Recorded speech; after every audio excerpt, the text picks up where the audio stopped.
and welcome to Art of ASEAN, the show that's going to provide you all kind of interesting arts topics, including movies, paintings, plays, and music. First off, today we'll begin that event Convergence by Wei Leng-Te.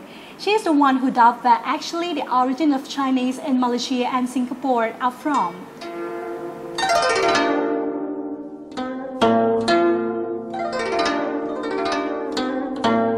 Because of situations that cut him out of his own root of culture, Wei Leng-Te transfers his thoughts through photographs and interviews about Chinese origins and migration, and uniqueness of ASEAN citizens in terms of civilized society. It is distinctly expanding worldwide. Meanwhile, his exhibition Convergence is his personal tool to seek his own identity as an originate Chinese citizen in Singapore and Malaysia. It's always looking inward. For me, it's thinking. I live in Hong Kong, and Hong Kong is a very Chinese city, but I am viewed as a foreigner. So I'm not viewed. They look at me. They're like, you're the westernized Chinese person. So you're not really one of us. And it made me think about. So what does it mean to be Chinese? What is it, and how does it affect how you live? So that's why I started thinking about doing this project. I wanted to.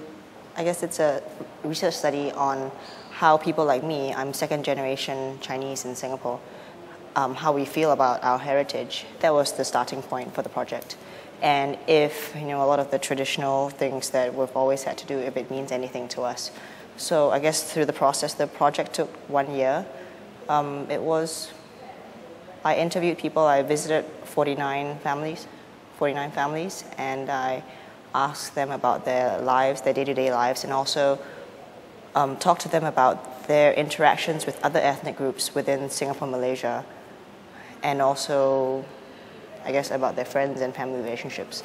The project looks at both Singapore and Malaysia because we were both one country before, and it's separated now, but a lot of us in Singapore have family in Malaysia, so that was one of the reasons why I included both countries.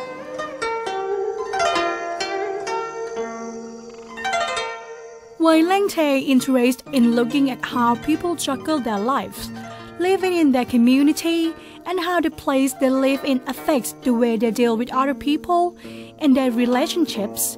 Between 2009 and 2010, Wei Leng-Te set out to photograph fellow ethnic Chinese living in Penang, Ipoh, Kuala Lumpur, and Singapore, collaborating with sisters made up for relatives, friends, and acquaintances.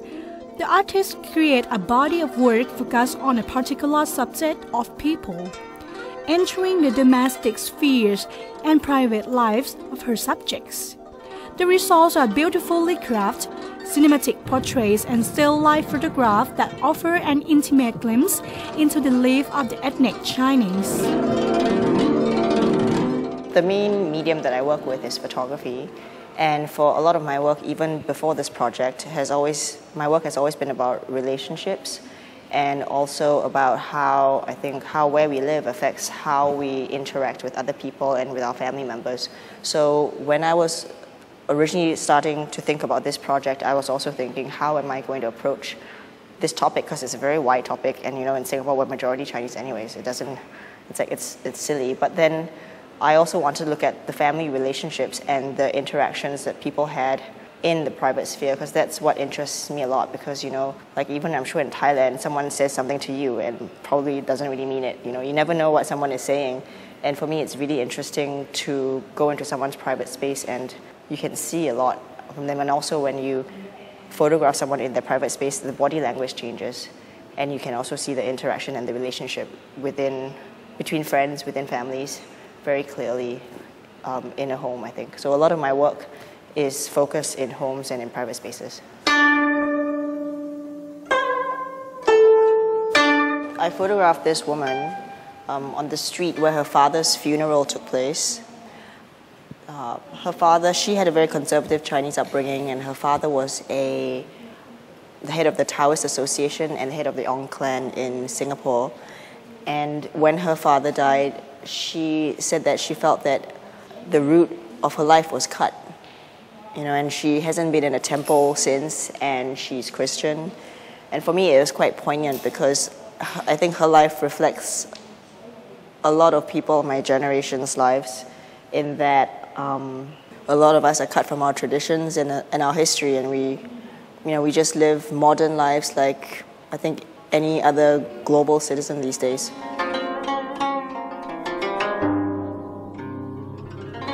I photographed him in Penang in Malaysia, and his story was quite interesting. He comes from Cameron Highlands, and when he was growing up, his father was a Chinese school principal, and there was an incident when he was 8 or 9 where his father was trying to lend classrooms to the Indian school, and the Chinese community where he lived stood up against his father and called his father a traitor. It's like, how can you help the Indians? And I was quite shocked because when I photographed him, he was 30, I think, so this would have happened in the 80s, and to have such strong discrimination, it basically forced his father to quit his job as a principal, and his father became a farmer. When I first thought of photographing him, I just thought he's in a Chinese rock band in Penang, in Malaysia, and that was one of the reasons why I approached him. But then when he started talking about his family history and the life that they had, it was quite surprising for me. While the Convergence exhibition was processing, she got a chance to photograph Thai Chinese, and she told that story basically through her picture as goal, in contrast being Hua Lampong. That project was actually quite interesting for me because I spent a few weeks in Bangkok. I stayed in a place that was in Charangkung, and then my project was in Hua Lampong. And I chose a street that's behind the MRT inside. So, like if you have the map and so facing you, the train station is here, and then your MRT is here. The neighborhood I went to was here, like behind the MRT.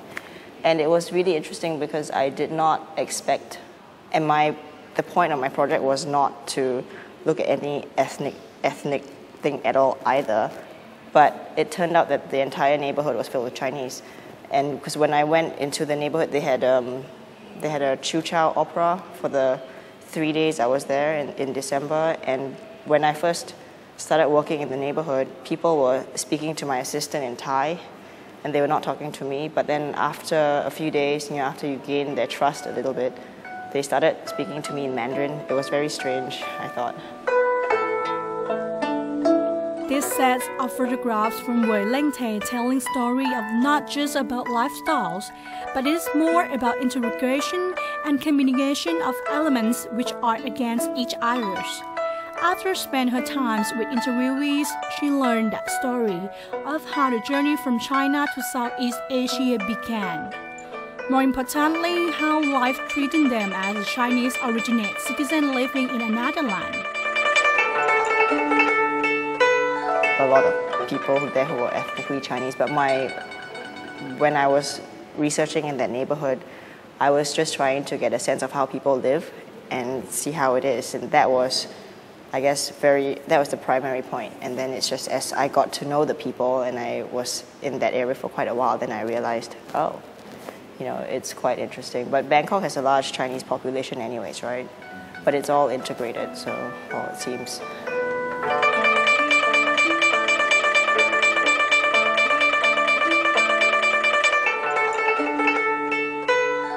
These pictures are reflecting and showing Chinese society and its well-being from all around the world.